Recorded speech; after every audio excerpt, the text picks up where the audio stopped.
آج election commission نے توشاخانہ reference میں عمران خان کے خلاف جو ظالمانہ اور انتہائی جانبدارانہ فیصلہ دیا ہے، ہم اس پہ شدید احتجاج کرتے ہیں۔ عمران خان پاکستان کے عوام کا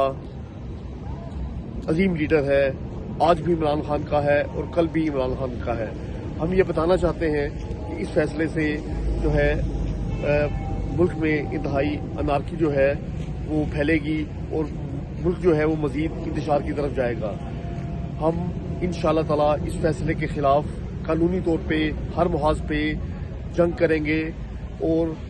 یہ بھی آج بتانا چاہتے ہیں کہ عمران خان کو کسی بھی اس طرح کے ہتھ کنڈے سے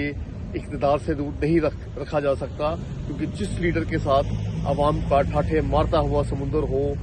اس کو اور اللہ کی جو مہربانی اس کے ساتھ ہو، وہ انشاءاللہ تعالی اقتدار میں ضرور آئے گا۔ اور آخر میں دوبارہ ہم الیکشن کمیشن کے اس ظالمانہ اور جانبدارانہ فیصلے پہ شدید احتجاج کرتے ہیں۔